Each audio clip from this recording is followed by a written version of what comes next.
Pozdravljeni, sem Marja Milič in gledate MoneyHow, prvi podcast o upravljanju denarja pri nas. Preden gremo na današnjo epizodo, naj vas še enkrat spomnim na delavnico investiranja v delnice.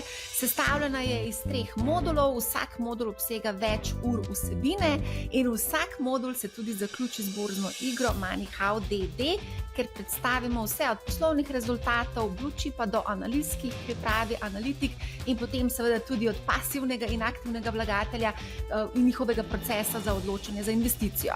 V drugem delu se zgodba v bistvu kar precej zaplete, ker se v zgodbo uplete, recimo temu tako vlagatelj aktivist, več o vsebini na www.money-how.com. Gremo na današnjo vsebino, z menoj je Luka Podlogar, predsednik uprave NLB Skladi, prej je bil predsednik uprave General Investment, še predtem pa je bil investicijski bankir pri City Group v Londonu. Zdravo, Luka. Živja. Ja, zdaj si pa že dobrih 8 mesecev, odkar si v bistvu presedlal iz mesta prvega moža General Investments na mesto prvega moža NLB Skladi. Lahko mogoče razkriješ načrte ali pa kako boste vlagatelje razveselili s kakšnimi novostmi, digitalnimi orodji ali kaj podobnega. Živja. Ja. Res je, 8 mesecev je že minilo, čeprav se zdi pravzaprav, da sem tle že dal. Lotili smo se kar precej enih stvari v NLB Skladih, kjer moram reči, da je res super ekipa.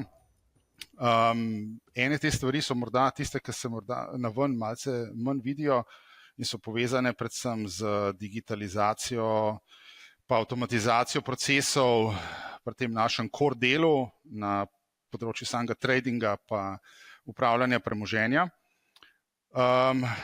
Seveda se pa zelo zavedamo tudi trendov, ki so v industriji, se gre kar en velik del pač investiranja online, zunaj je že kar nekaj platform, v bistvu, ki ponujajo predvsem trgovanje z delnicami ali pa z indeksnimi skladi, praktično preko mobilnega telefona.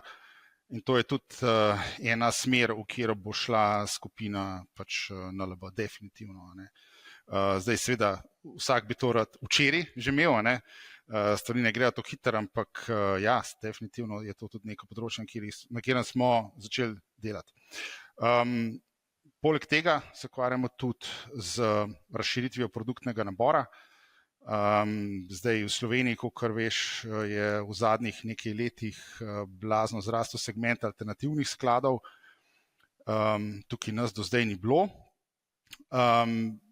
Tako da jaz mislim, da v prihodnjih letih bo to definitivno en segment, kjer bodo lahko vlagatelji videli novosti, ne samo profesionalni vlagatelji, ki so v bistvu do zdaj primarno nalagali v ta naložbeni razred, ker to so vse majčkeno bolj mogoče z vidika tveganja zahtevne naložbe, tudi z vidika minimalnega vložka so to majčkeno bolj zahtevne naložbe, ampak vseeno določen subset, določen manjši del teh naložb pa vseeno lahko ponudimo na način, da bodo primerne za manjše vlagatelje, in to pač v naslednjih letih tudi nameravamo. Tudi na regulatornem področju v bistvu tukaj prišlo do kar nekih sprememb.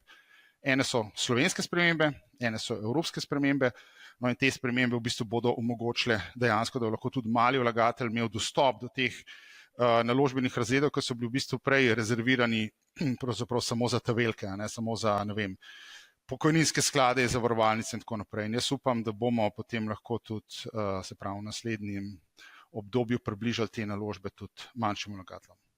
Zdaj si povedal zelo veliko zanimivih stvari. Mogoče bi se dotaknila ta prve točke, ki si rekel digitalizacija. Mislim, da se pripravlja zdaj neka zakonodaja o ID prepoznavanju obraza, oziroma da boš lahko nadaljavo v bistvu odpiral račune. Ali tukaj v povezavi s tem, kaj mogoče veš na to temo? Mislim, čisto odkrit povedan, že danes se da narediti preko online, marsikaj da se v bistvu stranko preko online kanala onboardat, sicer zakonodaja evropska temu sledi, čist ok, bolj gre za to, da v bistvu treba te rešitve pripraviti in jih pač v obliki, da bodo zelo user-friendly, da bodo preproste za uporabo, da bodo v bistvu dejansko lahko uporabniki prišli do finančnih produktov na nek način, ki ne bo v bistvu povzročil občutka, da ti nekdo dela lobotomijo. Tako da ta možnost že obstaja že danes, v prihodnosti seveda bo se pa online kanal še bolj simplificiral z vidika samega uporabnika in bo tudi onboarding, se pravi to, da rataš stranka ene finančne inštitucije, tudi postal lažji. Pogovarjala sem se namreč z enim predstavnikom neke borzne družbe, ki je povedal, da ravno zaradi tega, ker vsa zakonodaja še ni tako urejena, kot bi mogla biti, pač imajo težave z promocijo produktov oziroma čakajo, da bodo lahko promovirali produkte v Sloveniji, pač ker enostavno je predrago imeti poslovalnico v Sloveniji. Ne? Ja, ni poceni. Mislim, celoten proces, ki ga mora v bistvu finančna inštitucija postaviti za sam onboarding, zahteva kar velikega napora, ampak je že danes mogoč, v prihodnosti z novelo, predvsem zakona o preprečevanju pranja denarja in financiranja terorizma, bo pa ta stvar ratala še majčkeno bolj prijazna za uporabnika. To v bistvu mi kar spremljamo, tako da bomo tudi naprej spremljali. NLB skladi so v bistvu edini, recimo temu bančni DZU, Sava Infond, Triglav sklad in General Investment so zavarovalniški DZU, če gledamo po lastništvu in uporabi distribucijskih poti.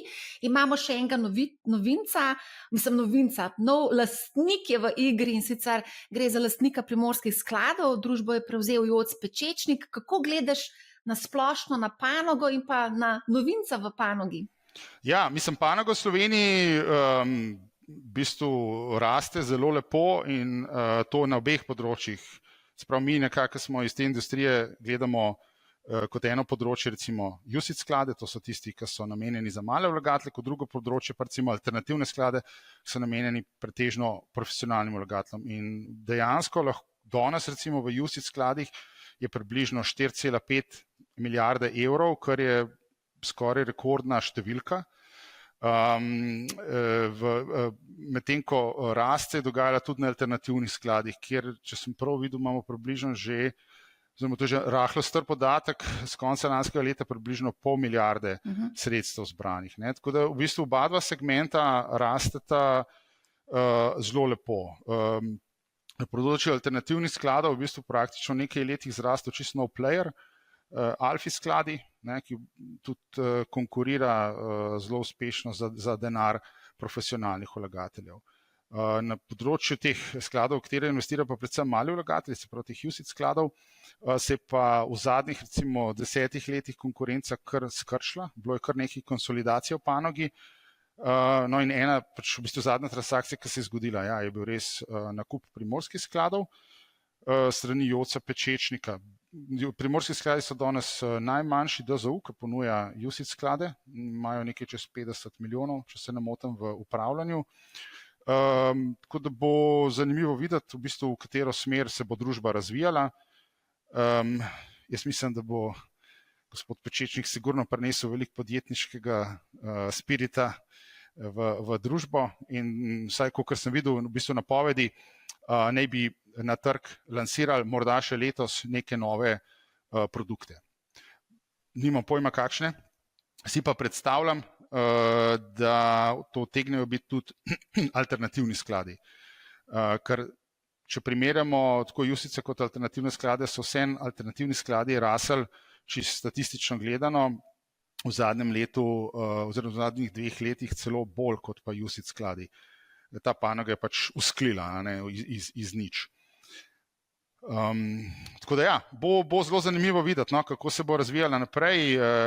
Jaz gledam drugačen razvoj panoge zelo pozitivno, še posebej zato, ker Slovenci imamo v investicijskih skladih v bistvu investirano bistveno nižji odstotek našega lastnega premoženja, kot pa recimo nekatere že, če pogledamo države znotraj centralne in vzhodne Evrope. Ne.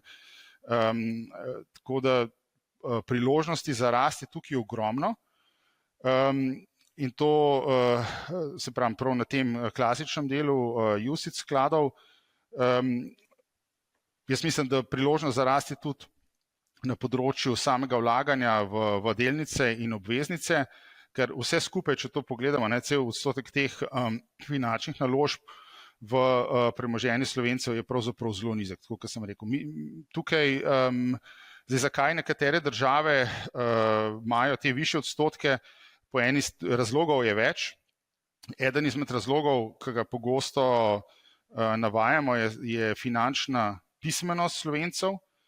Čeprav tukaj sam osebno sem skeptičen, malo, da je to edini razlog, zato ker se mi zdi, da se finančna pismenost v zadnjih nekaj letih, sploh recimo od COVID-a naprej, se mi zdi, da se je drastično dvignila, pa tudi nivo participacije Slovencev na kapitalskih trgih se je tako, kot v bistvu tujini, z Wall Street Bets, Redditom in podobnimi iniciativami se je blazno povečal.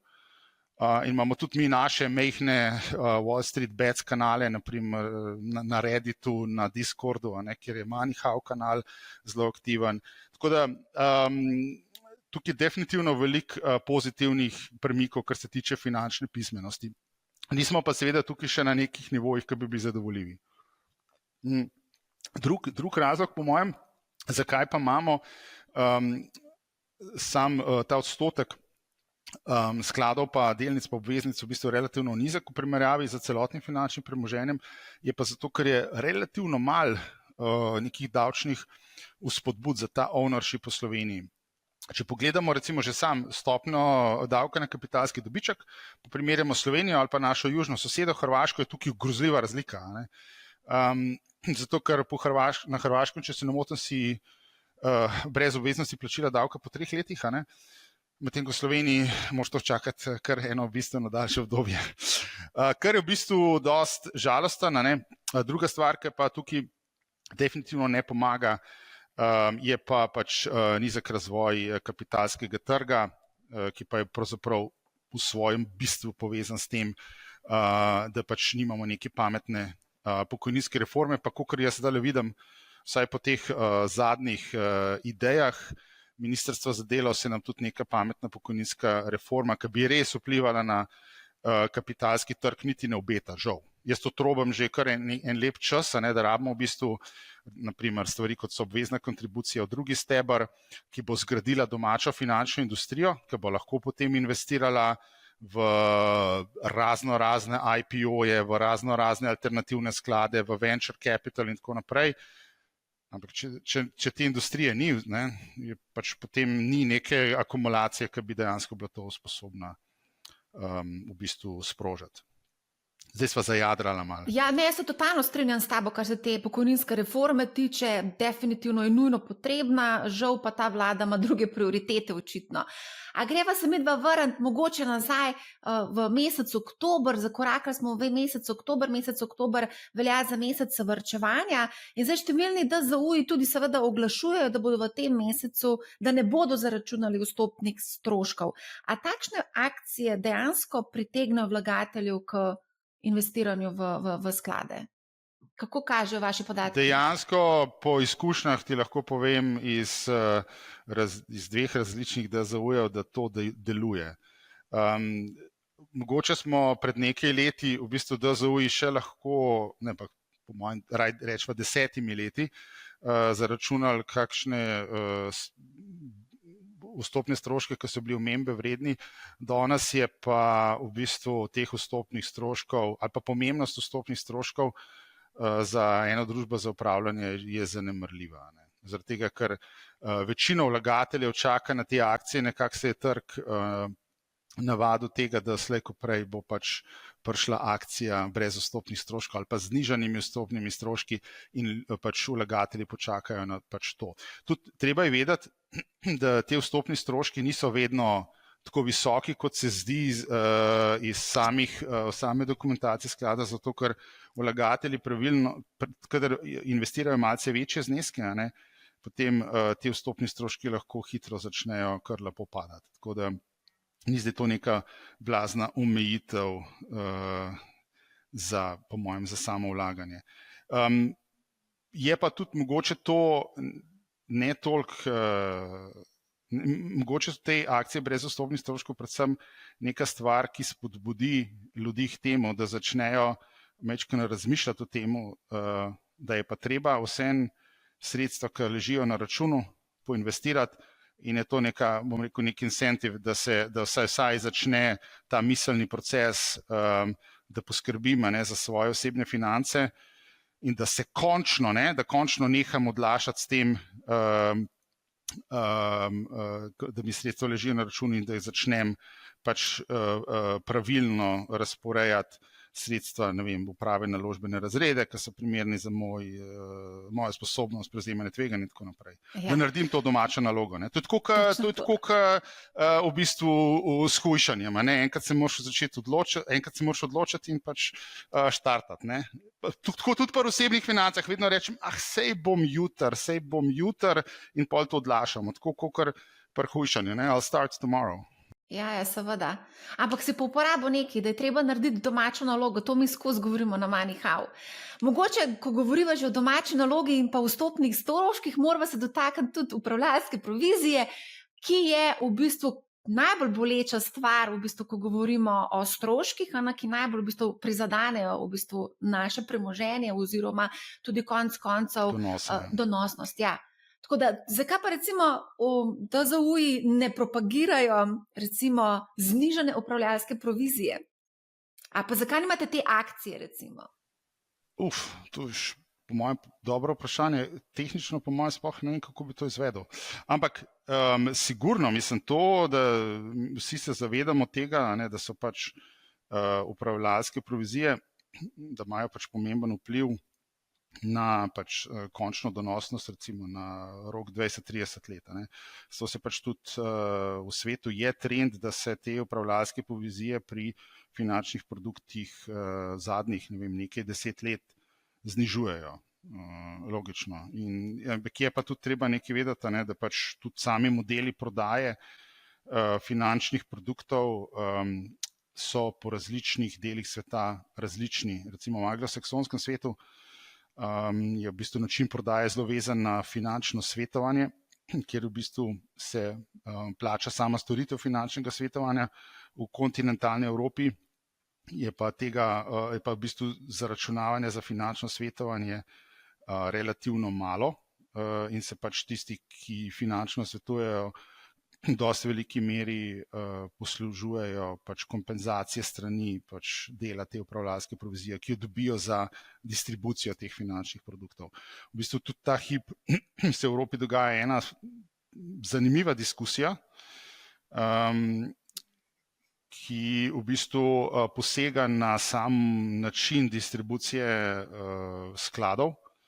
In bo zelo zanimivo videti, kaj bo na koncu pravzaprav iz te diskusije prišlo ven. Ampak tukaj se utegnejo zgoditi kar velike spremembe v načinu tega, kako v bistvu so skladi sploh v kontinentalni Evropi distribuirani.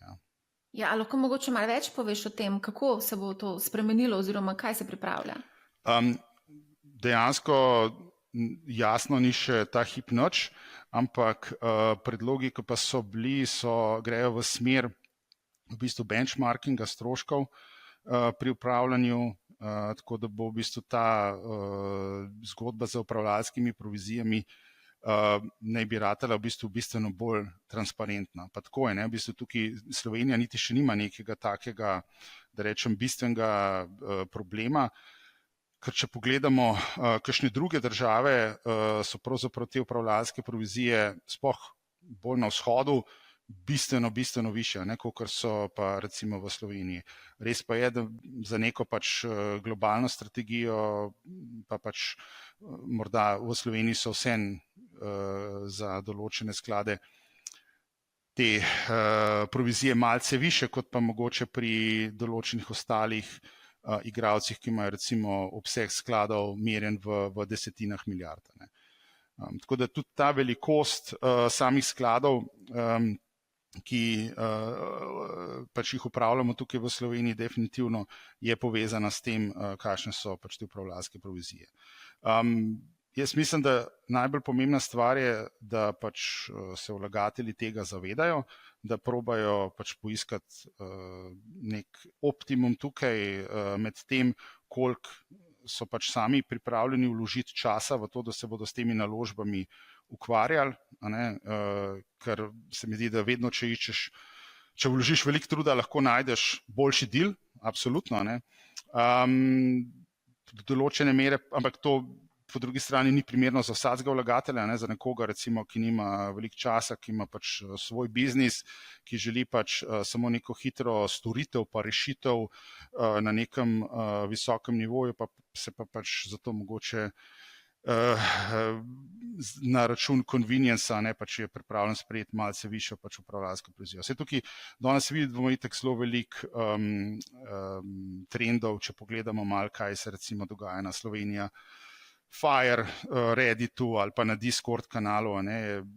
Gor je veliko, bom rekel, cenovno občutljivih majhnih vlagateljev, ki pač so pripravljeni investirati čas in iskati najboljši deal. Ne. Imamo pa v Sloveniji tudi cel kup vlagateljev, ki pa za kaj takega nimajo časa, grejo pač normalno v banko, se usedajo s svojim osebnim bančnikom in pač poiščejo neko pravo naložbeno rešitev v okviru tega, kar pač ponujamo v Sloveniji. Ne. Banka ali zavarovalnica? Ne, drugačkrat govoriš o teh netransparentnosti v tej distribucijski verigi. Dejansko je to pri nas problem pri samooklicanih, govorimo o samooklicanih finančnih svetovalcih, ker dejansko ne veš točno, koliko on dobi od tebe, Ja. In potem ti še ekstra zaračuna, v bistvu ti 2-krat ali celo mogoče 3-krat zaračuna za isto storitev. Ravno danes sem se o tem pogovarjala in to je zelo velik problem, da dejansko niso transparentni in nihče ne zahteva transparentnosti od njih in niti nihče jih ne nadzoruje, kar je največji problem v Sloveniji, če mene vprašaš. Odličen point. V preteklosti je bilo tega še več. Moram reči, na trgu je bilo cel kup nekih, tako kot si ti rekla, samooklicanih finančnih svetovalcev, ki so od vlagateljev, ki so svetovali vlagateljem popolnoma pristransko, torej so jim svetovali, da grejo tiste naložbe, kjer so oni dobili v bistvu največje provizije potem. Dosti teh zgodb se je v bistvu kar precej slabo končalo, zato ker so v bistvu vlagatelje peljali v neke zgodbe, ki so z vidika samega tveganja popolnoma neprimerne za njih. Ne vem, zakaj govoriš o preteklosti, to se še vedno dogaja. Ja, to se še dogaja, ampak v manjši meri, vsaj kolikor je meni znano, no, gre za pač neke posameznike ali pa manjša podjetja, ki se pač grejo to storitev, ampak se pravim, v preteklosti je regulator nekaj teh biznisov že zaprl. Tako malo bolj potihem so šle te stvari, ampak dejansko nekaj teh firm danes ne deluje več. Je pa žalosten, da se to še vedno dogaja, tako da pač en nasvet za vlagatelje je, ne, če si želijo pač finančnega nasveta, ne grejo potem do nekih finančnih inštitucij, ki dejansko to lahko ponujajo oziroma ponujamo. Ne. Jaz vedno pravim, da če greš k finančnemu svetovalcu, moraš biti ekstra finančno pismen, zaradi tega, ker te lahko hitro okrog prinesejo. Mislim, a veš kaj, štos, te ljudje, ki omenjaš, ti se sploh ne bi smeli imenovati finančni svetovalci. Ja, se pravim, so samooklicani, kvazi. Ime finančni svetovalc, pa te ljudje, v bistvu to sta dva različna pojma. To je v bistvu dejansko so že, marsikajšnega od njih bi lahko skoraj oklicali za prevaranta. Tudi lahko rečemo tako, ja. A greva mogoče naprej, da ne bova preveč se ustavila na eni točki. Zdaj, ko govorimo o teh stroških, zdaj, številne analize, oziroma samo pogledaš na kateremkoli portalu, ne čist na kateremkoli, na Bloomberg terminalu konkretno, relativno hitro lahko ugotoviš, da aktivno upravljani skladi zaostajajo po donosnosti, nekateri tudi precej za temi pasivnimi skladi, torej ETF-i, ki kotirajo na borzi. In iz tega je jasno evidentno, da v bistvu ta aktivna upravljalska politika mogoče ni s temi stroški ni najbolj optimalna za vlagatelje. Ja, mislim, raziskave empirične, ki so na tem področju, dejansko kažejo na to, da odstotki so različni, ampak v povprečju manj kot polovica aktivnih upravljalcev na daljše časovno obdobje presega primerjalne indekse.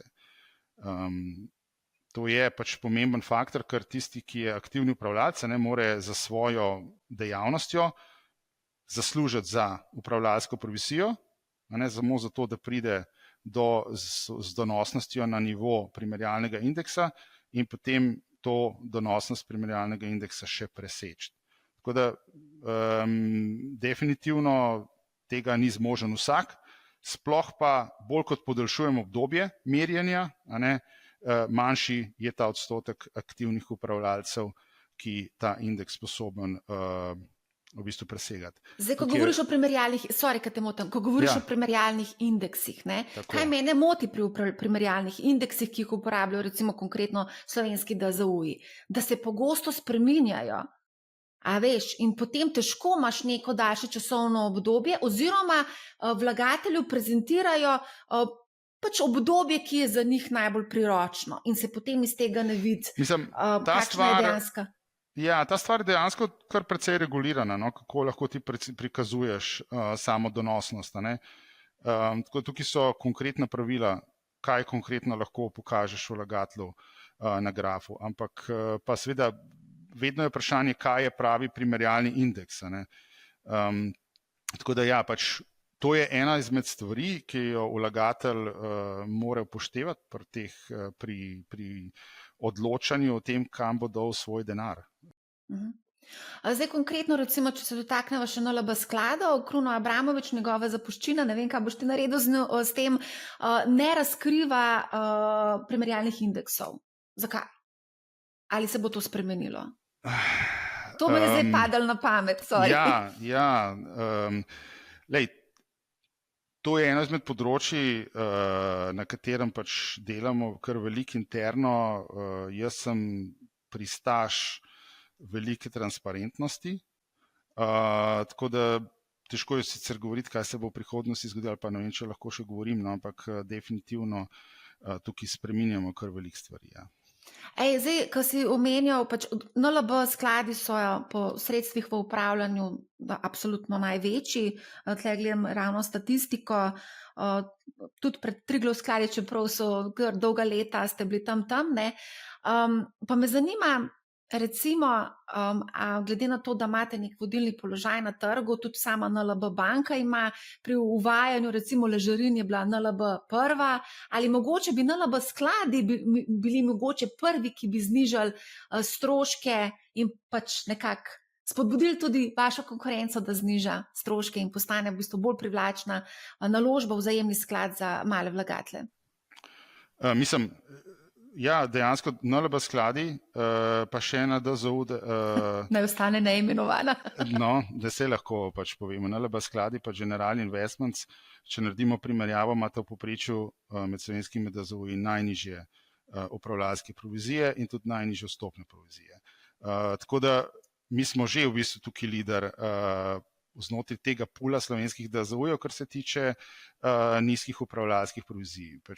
Ti produkti so Slovencem čist pač dostopni danes in mislim, da upravljalska provizija ni tisti faktor, ki omejuje ljudi, da ne vlagajo več, kot pa bi vlagala.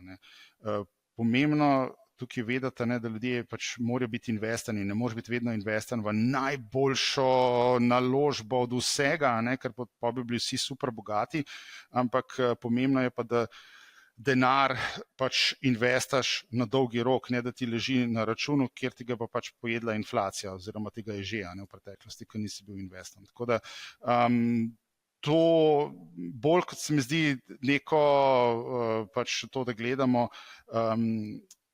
koliko je, a je provizija 1,5, a je 1,0, a je 0,5, bolj pomembno je za neko strategijo, da pač se najprej odločimo, ok, dajmo začeti vlagati. Pa pri tem lahko zadevo fine-tunamo in pač se odločimo, v kater naložben produkt bomo dejansko šli.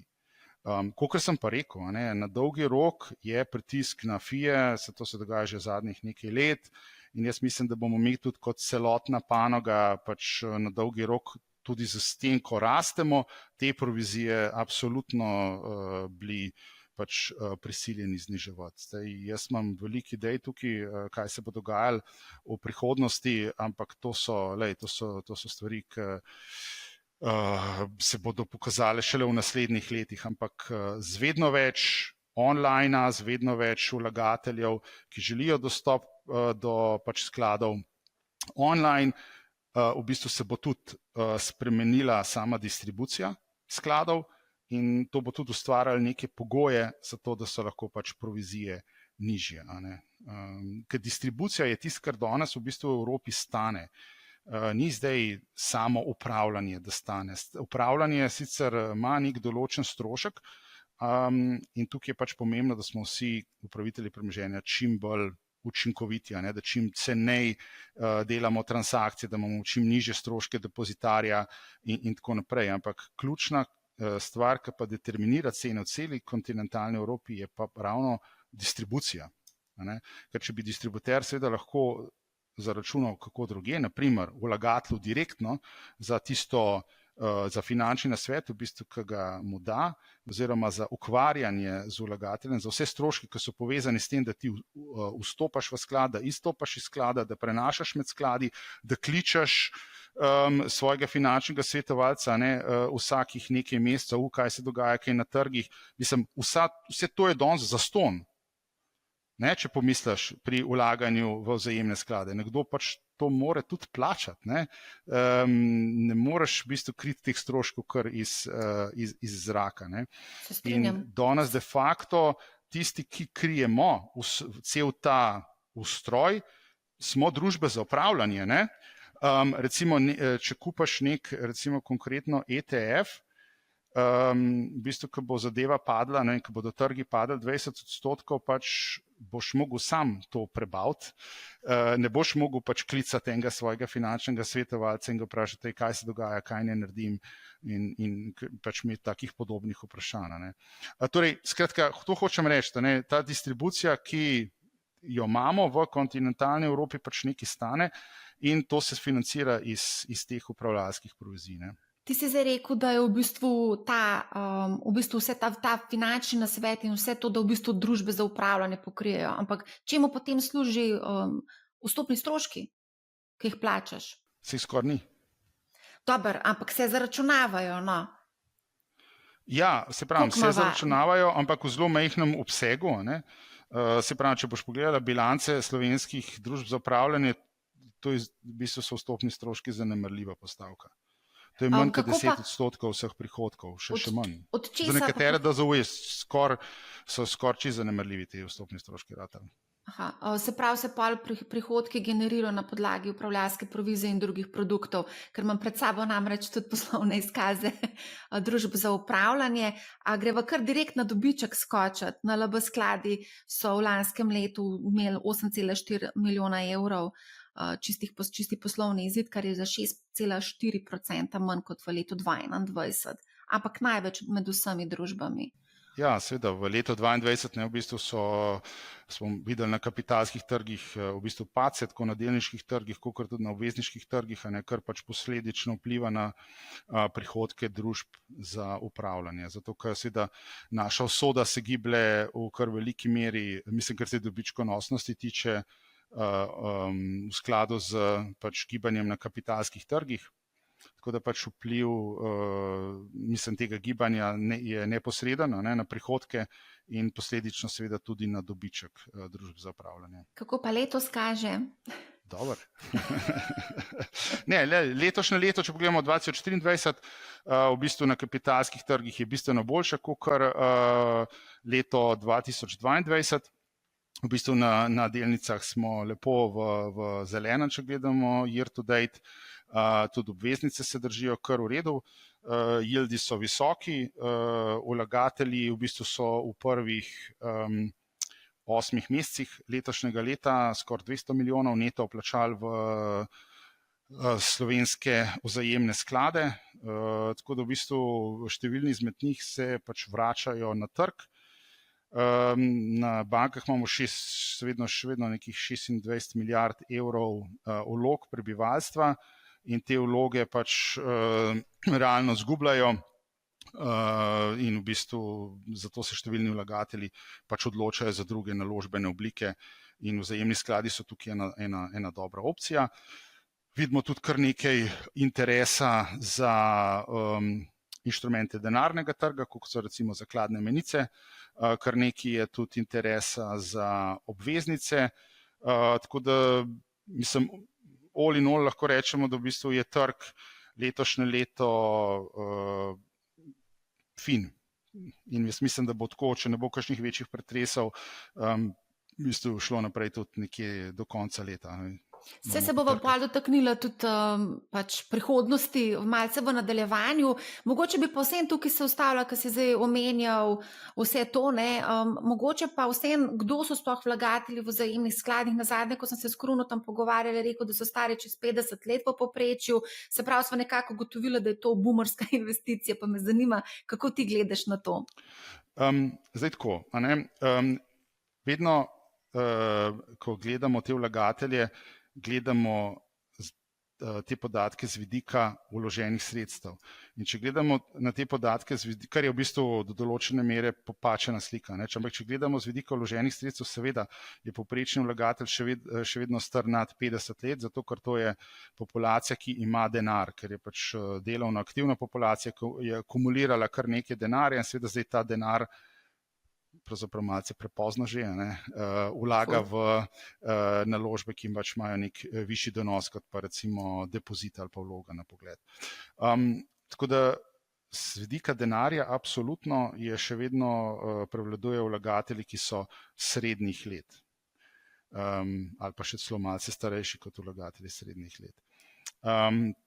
Zdaj, definitivno pa moram reči, da je po samem številu vlagateljev, ki vlagajo v sklade, zelo veliko tudi mladih, ampak same količine evrov, ki jih te vlagatelji prinesejo, seveda ta številka ni velika, ne? Jih je pa veliko, zato ker se številni izmed njih zavedajo, da je treba pač varčevati za prihodnost in zato v bistvu to varčevanje udejanjajo z raznimi varčevalnimi načrti, s katerimi pač postopno vlagaš na kapitalske trge, ne, v sklade. Konkretno vsak mesec pač daš na stran 50 evrov ali pa kakšen podoben znesek in pač s tem participiraš v tej rasti, ki jih kapitalski trgi ponujajo. Zelo veliko ljudi tudi pozablja, da za mladoletne vlagatelje imamo vlaganje popolnoma brez vstopnih stroškov, tako da za pod 18 se to še najbolj splača. Ampak ne, tudi če pustimo to ob strani, vidimo ta trend, da zelo veliko število teh mladih pač vsem se zaveda pomembnosti vlaganja in vlagajo v vzajemne sklade, ampak ne v enkratnih zneskih, ker seveda ustvarjajo svoje družine, kupujejo stanovanja, a ne rabijo denar za avto, za voziček, tako da pač lahko si povsem privoščijo, da dajo del plače na stran in pač potem sklenejo varčevalne načrte. Kolikšen je pa povprečen vložek recimo v vzajemne sklade? A se ga da izračunati? V varčevalca je med 40 pa 50 evrov mesečno v varčevalne načrte, ne? Tako da so relativno skromni zneski, medtem ko pri enkratnih vložkih pa prevladujejo vložki, ki so nekaj tisoč evrov v povprečju. Koliko pa je recimo, misliš, teh kombinacij, recimo vlaganje v vzajemne sklade, ETF, delnice, tega je verjetno kar nekaj, ne? A imate ta podatek ali pa neko oceno? Kako misliš, da bi nekdo investiral v delnice istočasno in v ETF-e? In v vzajemne sklade. Da imaš neko košarico razpršeno različnih naložb, recimo vzajemne sklade, pa pol tudi seveda delnice, pa potem mogoče kripto, a veš, da imaš različne naložbene razrede oziroma tudi konec koncev produkte. Zdaj, ljudje, ki imajo recimo večje število finančnih inštrumentov, so praviloma tisti, ki imajo nasplošno večjo količino premoženja. Tisti vidimo, da se kar poslužujejo tega, da imajo v bistvu vlaganja razpršena med v bistvu vzajemne sklade, delno, pa potem delno seveda tudi imajo odprte trgovalne račune. Na teh trgovalnih računih so recimo neke specifične delnice, ki so jim všeč, pa tudi recimo ETF-i, s katerimi dobijo v bistvu exposure na določeno regijo ali pa določeno panogo, ki jim je všeč, pa tudi dosti izmed njih, sploh teh premožnejših, gre tudi v naložbene razrede, kot so recimo zlato, pa pač delno tudi kakšni v kripto. Zdaj pa drugače, tako nasplošno bi pa rekel, da število vlagateljev, ki pokrije vse te različne naložbene razrede, je pa relativno majhno.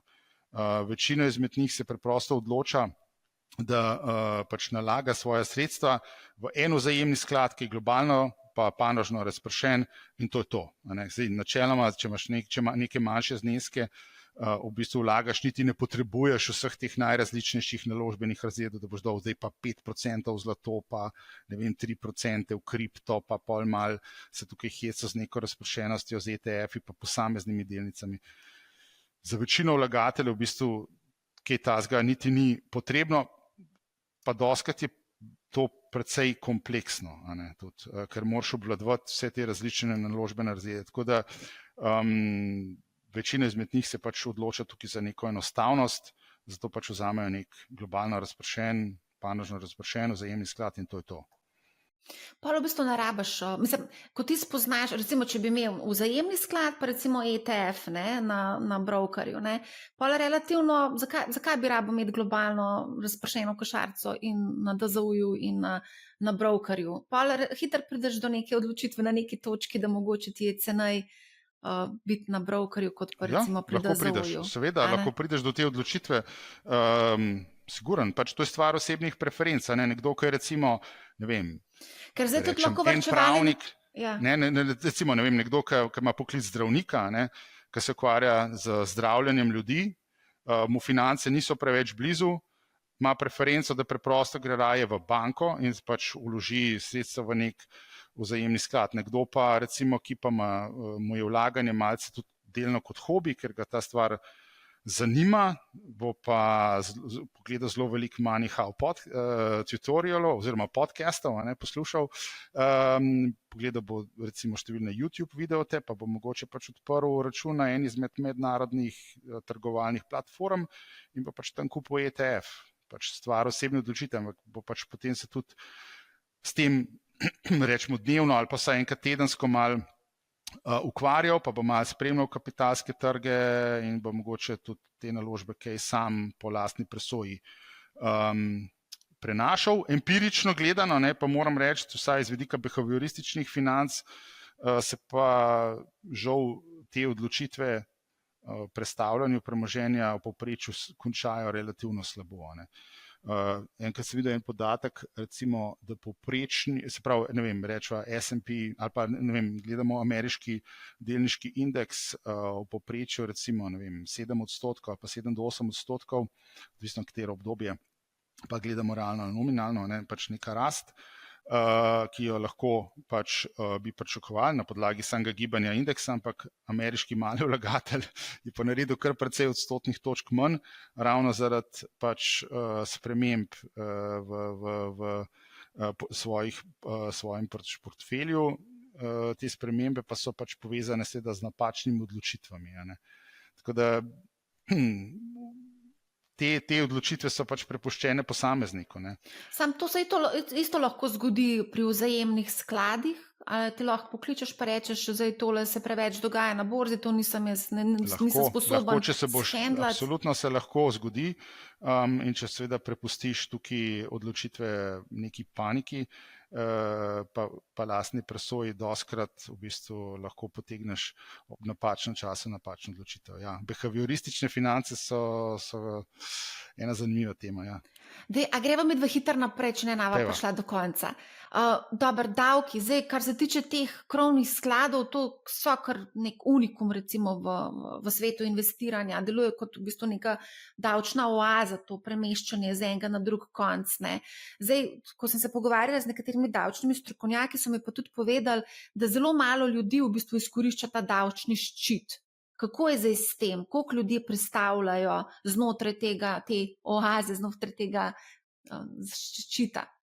Misliš znotraj krovnih skladov? Znotraj krovnih skladov, ja. Se pravi, v Sloveniji imamo res eno ugodnost in to je, da pač znotraj krovnih skladov lahko vlagatelji predstavljajo sredstva ne da bi s tem v bistvu sprožili, da rečemo temu davčni dogodek.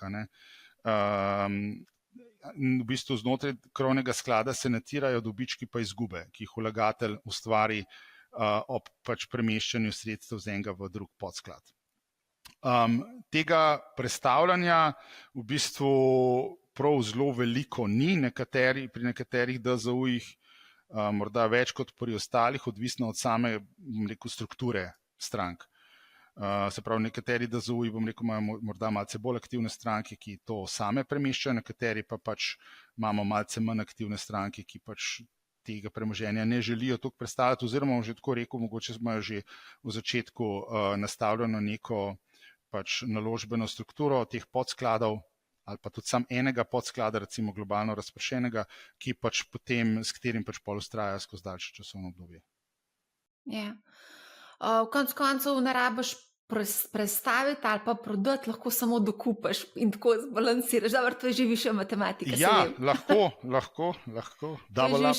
Da, to je že višja matematika. Okay, obrestne mere, ko govoriš že pač, ne. Double up, ne. Kaj se dogaja tukaj, kako gledaš na politiko centralnih bank, mogoče kakšne so tvoje pričakovanja do konca leta?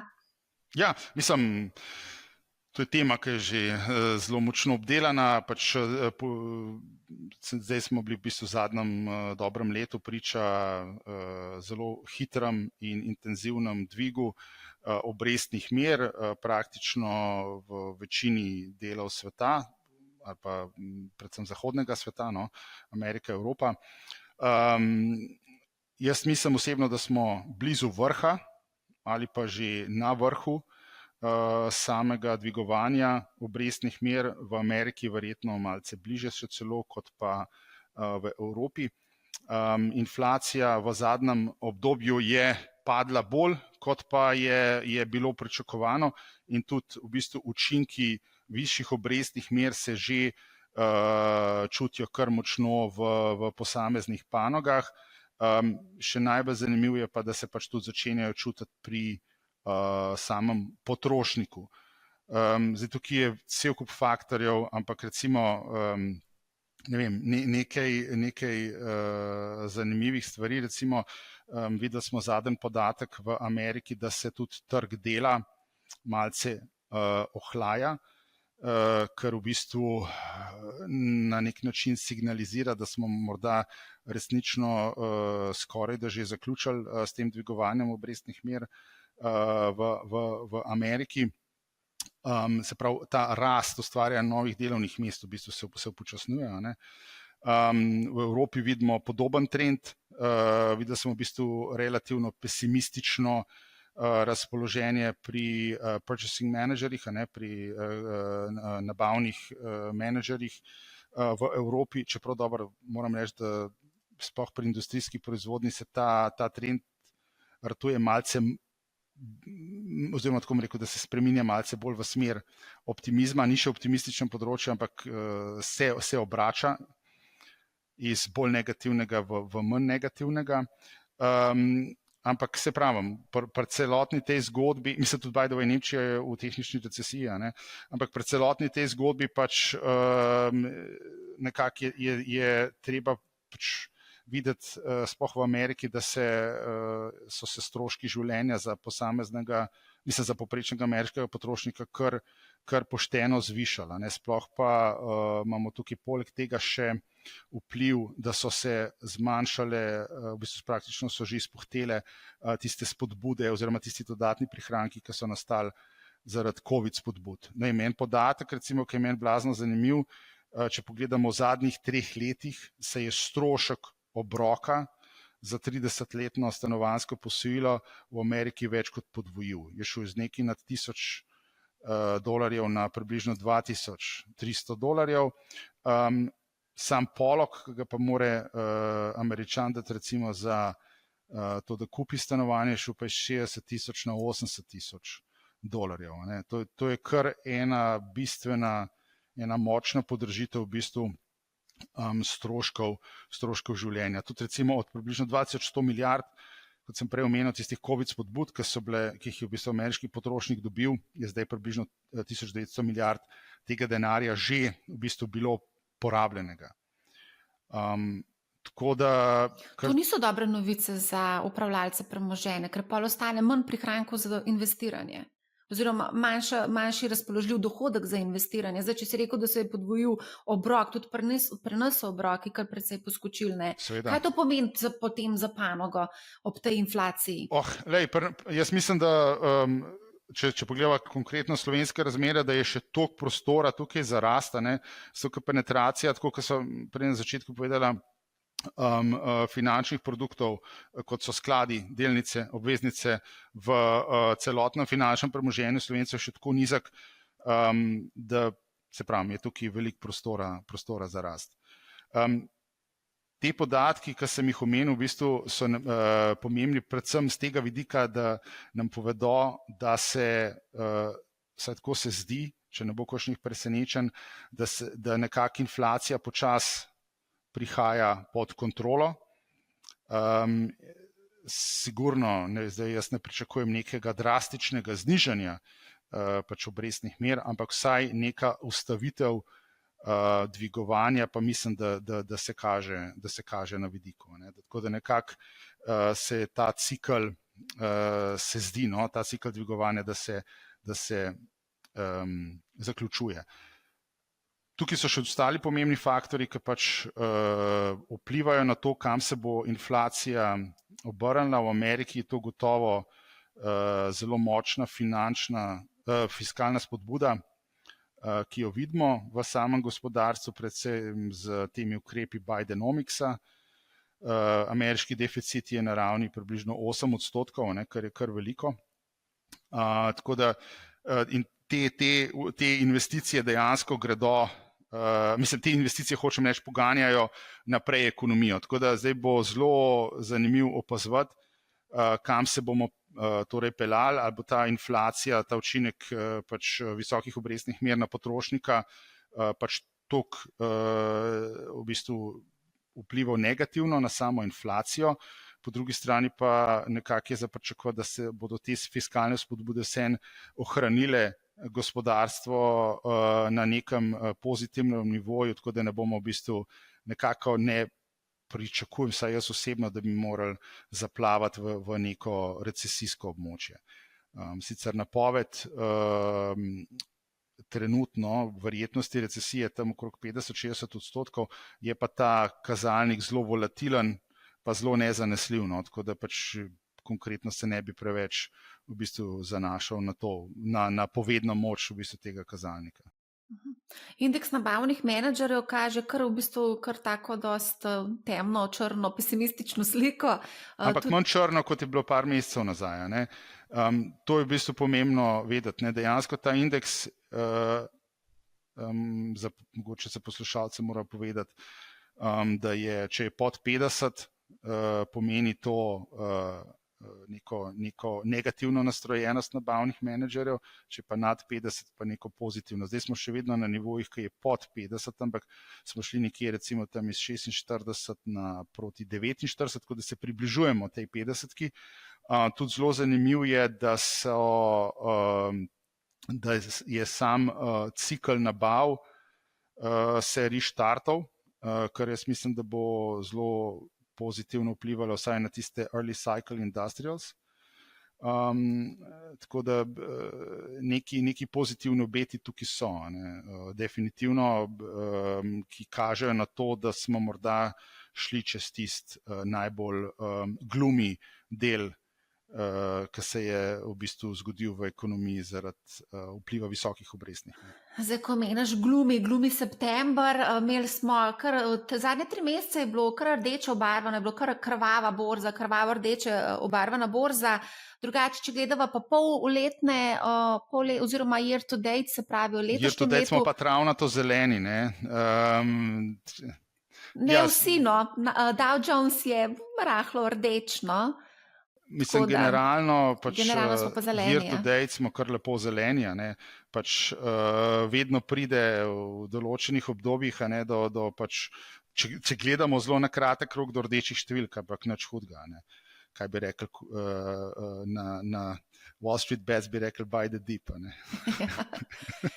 Nama je zdaj zmanjkalo časa, da bi še obdelali alternativne naložbe, alternativne sklade, ampak vsem bi te pa vprašala mogoče, ker to mi je bilo zanimivo, ker sem se pogovarjala z Blažem Brodnikom, prvi mož NLB, na Moneyhow je dejal, da bi on kripto prepovedal. Pa me zanima, kakšno je tvoje mnenje?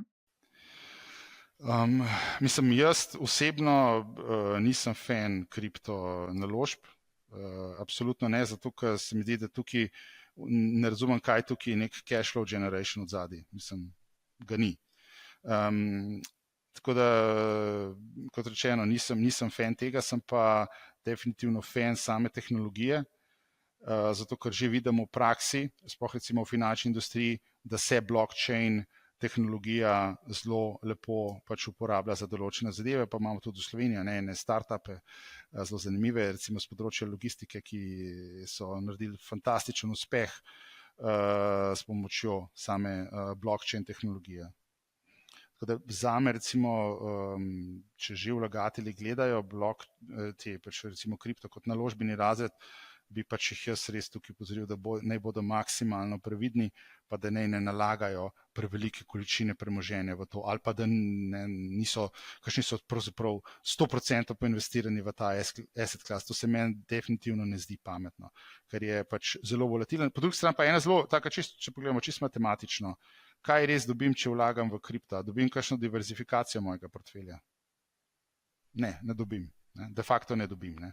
Zakaj bi pol v bistvu vlagal v kripto neki večji del svojega premoženja? Morda je za kakšne sicer zelo privlačno to, ker pač ga lahko relativno preprosto tradaš preko teh online platform. Ampak to ni pravi argument. 24 ur na dan, 7 dni na teden. Ja, ampak to ni pravi argument, da damo naš denar v neko relativno tvegano naložbo. Okay. Zdaj, če bi imel, ne vem, koliko rečeva, 10.000 evrov, kaj bi s temi 10.000 naredil? Rekel si, da recesije ti ne vidiš, oziroma nekega korenitega, a vidiš kakšen korenit popravek na borzi mogoče v prihajajočem letu, mesecih? To je tako short term razmišljanje. Jaz nisem pač po naravi tako, da bi gledal na stvari zelo neki short term tradersko, tako da je zelo težko napovedovati neke popravke. Trgi so volatilni, bodo volatilni vedno, če govorimo o delniških trgih, tako da, ampak jaz mislim, saj jaz osebno se s tem niti mal ne obremenjujem. Tako da, če bi imel recimo 10.000 evrov, bi ta znesek absolutno globalno razpršil. Kaj to pomeni, da bi dolga v nek produkt, ki investira recimo v globalne delnice? Jaz mislim, da še nisem prestar, da si lahko privoščim 100% delniški portfelj. Bi pa morda pač z vidika samega časa ta znesek razporedil recimo, ne vem, na neke 4 kose, pa bi v bistvu v enem časovnem obdobju 6 do 12 mesecev ta znesek postopoma poinvestal. Lahko bi tukaj, morda bi si privoščil, da bi recimo probal loviti kakšen padec, pa bi šel noter za recimo 2500 evri, kar je četrtina 10 jurjev, takrat, kadar bi trgi mečkan počepnili. To bi recimo mogoče naredil. Ja, to dobim namreč zelo pogosto vprašanje, a je zdaj pravi čas za investiranje? Jaz vedno rečem, da je vedno pravi čas. Zmer je pravi čas. Najhujše, če nisi investan, to jaz skozi govorim. Najhujše, če čakaš na pravi čas, zato ker ta pravi čas potem ne bo nikoli prišel. Pravi čas za investirati je bil včeraj. Ti moraš biti investiran, ti ne smeš pustiti denarju, da tam gnije na računu, in ker bo v bistvu tisto, kar je na računu, sam zgublja vrednost. Ja, teh 26 milijard, to imamo skozi debate, okrog teh 26 milijard, to nimajo tako in general ljudje, ampak to ima par procentov populacije. To se kaže neke ocene, ja, ampak nimamo tudi, tega denarja. Sveda, ampak tudi, če imaš ti na računu, ne vem, recimo 10 jurjev, bo tudi tu njih 10 jurjev. Absolutno. Tistih 10 jurjev ni zaščitenih pred inflacijo. Ni zaščitenih pred inflacijo. Ne. Ni. Je pač vsakega je ta znesek različen, logično, se niso vsi enako bogati, ampak tudi če imaš malo denarja, si lahko privoščiš, da ti tisti denar na računu realno zgublja. Po mojem, da ne. Danes lahko kupiš tudi frakcijo delnice za zelo malo denarja. A ne? Tako je, res je. Precej smo šli naprej, ne, kar se tega tiče. Luka, najlepša hvala za odlično debato. Nekaj teme še ostalo, tako da definitivno te še ponovno povabimo kot gosta, da predebatiramo tudi alternativne sklade, ki so zelo zanimivi. Kdaj misliš, da bo ta opcija na voljo tudi za male vlagatelje?